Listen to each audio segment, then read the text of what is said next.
in a watershed election. In casting their votes, our people made it clear that they expect political parties to work together to deliver on a mandate of transformation, growth, and renewal. And to give effect to this mandate, it was agreed that a government of national unity, which brings together parties from across the political spectrum, should be formed. This government of national unity would be bound by certain fundamental principles and would undertake a basic minimum of program of priorities that affect the lives of the people of South Africa. Following discussions over the course of the last few weeks, a total of 11 parties have elected to work together in government as well as in parliament. These are the African National Congress, the Democratic Alliance, the Patriotic Alliance, the Inkatha Freedom Party, Good Party, Pan-Africanist Congress of Azania, Freedom Front Plus, United Democratic Movement, Al-Jamaa, Rise Mzansi, and the United African Transformation. The partnership between the GNU parties is guided by a statement of intent which outlines fundamental principles and a minimum program of priorities. All the parties have made a commitment in writing to respect the Constitution and to promote accountable and transparent governance, evidence-based policies, and decision-making, the professionalization of our public service based on integrity and good governance. The incoming government will prioritize rapid, inclusive, and sustainable economic growth and the creation of a more just society by tackling poverty and inequality, as well as unemployment. The establishment of the Government of National Unity in its current form is unprecedented in the history of our democracy. We have had to consider how to form a new government in a manner that advances the national interest, that also gives due consideration to the outcome of the election and that makes use of the respective capabilities within each of the parties represented. We have had to consider not only the immediate needs of the country, but the needs of all our people. We have also had to consider the stability, effectiveness, and the durability of the government that we are establishing. It is true that some South Africans have expressed concern about the length of time it has taken to form a government since the elections. As the discussions have unfolded, they have been worried about the effect of a protracted process on confidence and the stability of the country. At the same time, many people have pointed to the experiences of other countries that have far longer history in democracy, where the formation of multi-party governments have sometimes taken several months. In one case, formation of a government took more than a year. As a relatively young democracy, we should be proud that we have moved to establish a government comprised of a number of parties within such a short space of time. Through our discussions, we have been able to build consensus on the tasks of government. We have shown that there are no problems that are too difficult or too intractable that they cannot be solved through dialogue and negotiations. This evening, I am pleased to announce the members of the National Executive of our country who will bear collective responsibility to give effect to the will of the people of South Africa. In forming the National Executive of our country, we have had to consider several factors and advance a number of key principles. We've had to ensure that the incoming government will be effective and that it will have people with the experience, the skills and capabilities to deliver on its mandate. It is important that we deploy into positions of responsibility people who are committed, capable, and hardworking, and who also have integrity. We've had to ensure that all the parties are able to participate meaningfully in the national executive, as well as in various parliamentary positions, and that they should represent the diversity of the people of South Africa properly. We have sought to ensure that the national executive is representative of the people of South Africa, giving due consideration to gender, to youth, demographics, as well as the regional distribution in our country. We want South Africans to see themselves reflected not only in the composition of government, but also in the policies and the programs of our government. Given the challenges that our country faces today, and considering the electoral mandate this government must implement, and I mean that we must work hard to ensure that we achieve all the goals that we have set out. And with due regard to this, I've decided to make a number of changes in the government's portfolios. In the course of the 6th administration, I indicated my intention to reduce the number of portfolios in the national executive. However, due to the need to ensure that the national executive is inclusive of all the parties that are part of the government of national unity, this has not been possible. In some instances, we've had to consider it necessary to separate certain portfolios to ensure that there is sufficient focus on key issues. The ministries of electricity and energy will now be merged. There will be a separate Ministry of Minerals and Petroleum Resources. The Ministry of Agriculture will be separated from the Ministry of Land, Reform and Rural Development.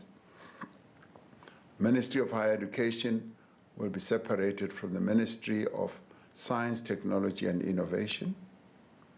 The Ministry of Justice and Constitutional Development will be separated from the Ministry of Correctional Services. There will no longer be a Ministry of Public Enterprises. The coordination of the relevant public enterprises will be located in the presidency during the process of implementing a new shareholder model. However, various key institutions will be reporting to the various ministries for policy matters. The following appointments to the executive will therefore be made. The Deputy President is Paul Mashatile. The Minister of Agriculture is John Steenhuisen. The Deputy Minister of Agriculture is Rosemary Nokuzola Kapa. Minister of Land Reform and Rural Development is Mzwanele Nyoncho. Deputy Minister of Land Reform and Rural Development is Chupu Stanley Matabata. Minister of Basic Education is Siviwe Kwahube. Deputy Minister of Basic Education is Regina Mahaule. Minister of Communications and Digital Technologies is Soli Malati. The Deputy Minister of Communications and Digital Technologies is Mondli Gungubele. The Minister of Cooperative Governance and Traditional Affairs is Velinkosi Tlabisa. The Deputy Minister of Cooperative Governance and Traditional Affairs is Dixon Masemola. and Nkosi Zolile Burns Nxamashe. The Minister of Defense and Military Veterans is Angie Motshekga.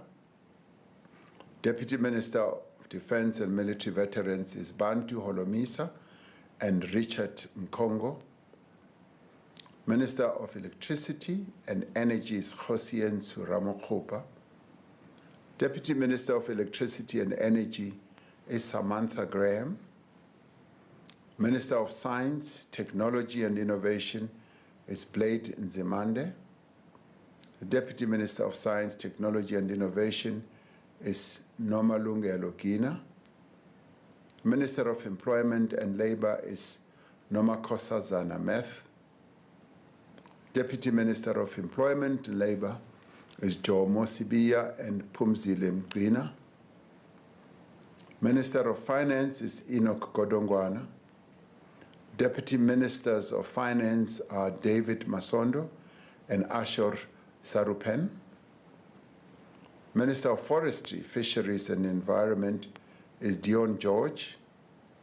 Deputy Ministers of Forestry, Fisheries and Environment are Naren Singh and Bernice Swart. Minister of Health is Dr. Aaron Motsoaledi. Deputy Minister of Health is Dr. Joe Patla. Minister of Higher Education is Dr. Nobuhle Nkabani.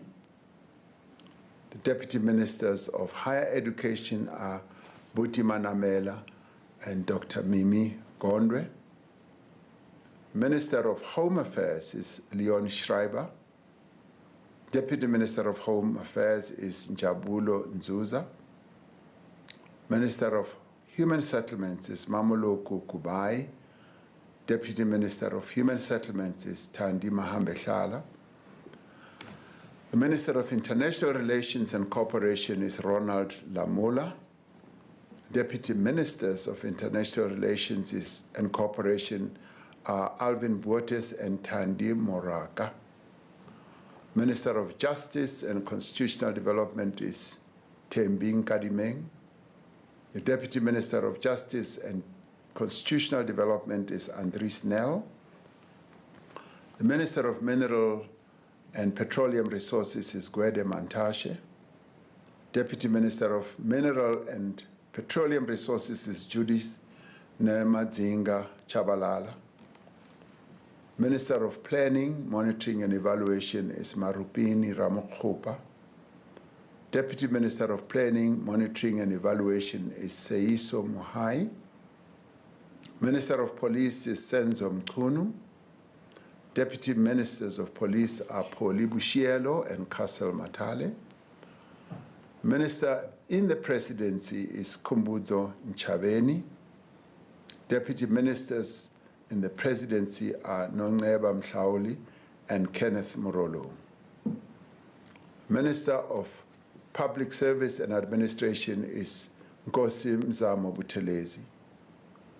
Deputy Minister of Public Service and Administration is Pinky Kekana. Minister of Public Works and Infrastructure is Dion McPherson. Deputy Minister of Public Works and Infrastructure is Sihle Zigalala. Minister of Small Business Development is Delanda Beni. The Deputy Minister of Small Business Development is Jane Sitole. The Minister of Social Development is Sisisi Tolashe. Deputy Minister of Social Development is Hanif Hendricks. The Minister of Sports, Arts and Culture is Gayton McKenzie. Deputy Minister of Sports, Arts and Culture is Peace Mabe.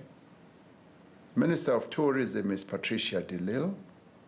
Deputy Minister of Tourism is Maggie Sochu.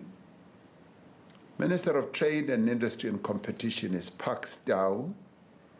The Deputy Ministers of Trade, Industry and Competition are Zuko Godlimpi and Andrew Whitfield.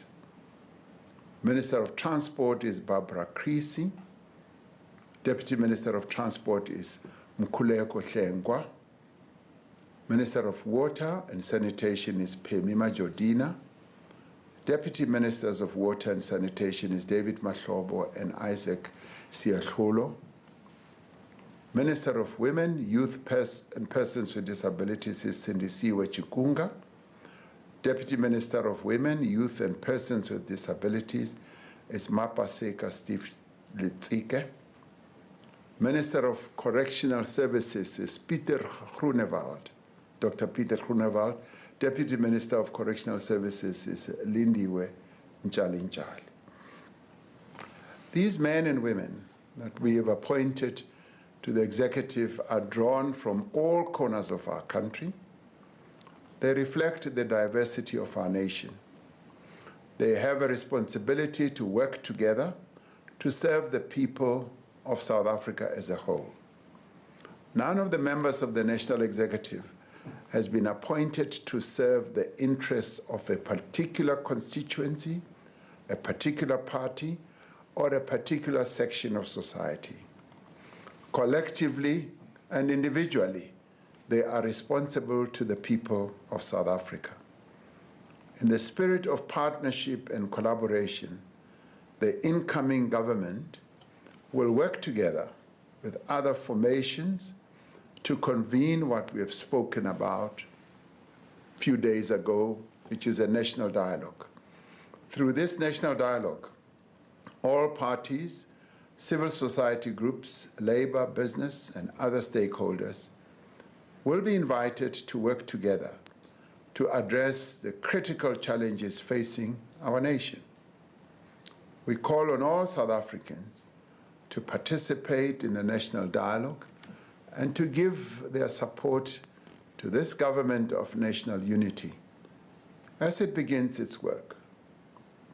As the leaders of political parties, as ministers and deputy ministers, as public representatives, we understand and accept the responsibility that we bear. We have all been called upon to serve the people of this country, and we will do so to the utmost of our ability. I thank you.